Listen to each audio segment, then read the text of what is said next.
在其他选手已经饿到打算啃草根的时候，这家伙竟然因为食物过多而烦恼，一上午就收获了10几斤鱼。就说其他选手怎么总是钓不到鱼，原来都跑约翰这里了。为了不浪费食物，他在河边用石头搭建了一个储物柜，把吃不完的鱼放进温度为0的水里，在这里食物最多可以保存3天的可使用期，这简直就是个纯天然冰箱啊！收拾完战利品的约翰准备回家睡大觉。当他经过一片沼地时，用意念感觉到这里曾有河狸经过。要知道河狸可是国家保护动物，吃上一口那真是能爽到不要的。约翰还欠欠地说，反正你们也制裁不了我。可别说，这还真被他找着了。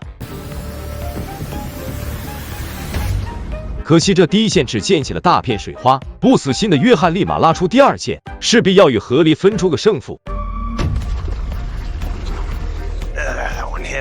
虽然射中了，但河狸一个下水，咕噜咕噜便不见了踪影。这里的河道四通八达，根本看不清河狸往哪跑了。约翰只能沿着河边寻找，但他找了2个小时，愣是一根毛都没找到。咋回事？这道嘴的鸭子还能飞了不成？不过约翰断定自己射中了河狸的腹部，他绝对见不到明天的太阳。现在天色也不早了，约翰打算先回营地，等第2天再来寻找。劳拉这边，57岁的他来到节目之后，似乎越来越年轻。这不，他正在给自己的头发洗泡泡浴呢。虽然自己身处荒郊野岭，但形象还是不能乱的，特别是在镜头面前更是要美美哒。劳拉的庇护所选在了光秃秃的山顶上，房子的结构是他最熟悉的蒙古包，这样不仅能防止地面潮湿，还能随时出来晒晒太阳，简直美滋滋。用木头在地上抠出3室1厅，把多余的泥土囤积在庇护所周围，用于封闭空间，增加房屋的保暖性。最后把木头搭在房梁上，再盖上防水布。看这住所的样子，来一场暴风雨估计够呛。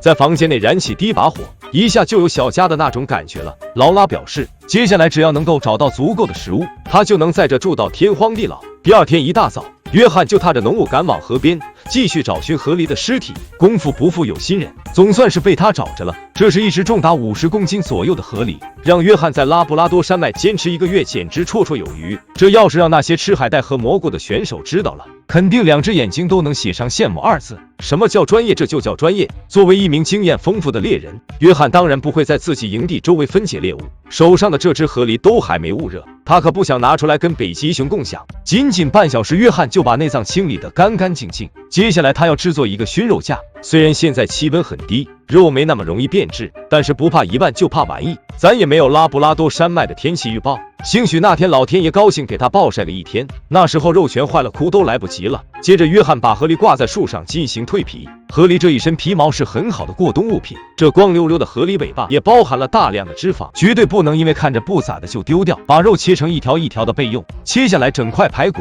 就可以拿去烘干了。骨架上剩下的肉就用来充当近几天的口粮。约翰把肉片均匀地摆放在熏烤架上，接着在下边生上一堆火，最后用松树枝把熏肉房密封，等个749小时即可食用。约翰回到营地，赶紧给我们上了一道爆炒内脏，将肝脏和心脏切边放入锅中炸出油，接着加入适量的可食用盐，翻炒至外焦里嫩，随后小火收汁即可食用。就问现在的参赛人员，除了约翰，还有谁能吃上这么好的？17天过去了，作为亚洲唯一希望的钢蛋过得十分苦逼，每天都要巩固营地不说，还天天只能喝浆果清水汤。也不知道是不是周围那些比较白痴的松鼠被抓完了，还是他们安装了 GPS 卫星定位。钢蛋在树林里逛了半天都看不到一只，既然找不到他们，那就只能等他们送上门来。钢蛋打算在松鼠洞不远处设立一些陷阱，他先把木头切出一个7字缺口，然后把另一端绑在树枝上，当然可不能少了松鼠们最爱的松果。现在只要松鼠们过来，必定是来一个死一个，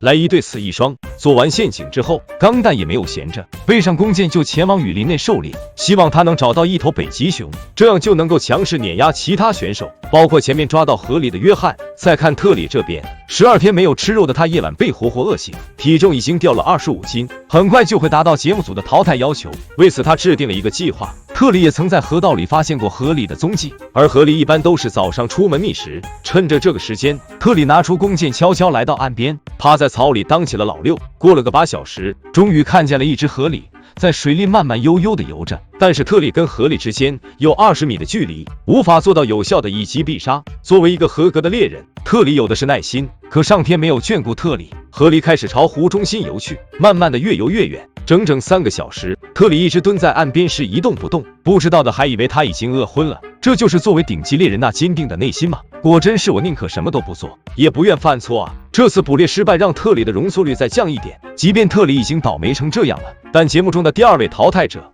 还是另有其人，大家猜猜是谁呢？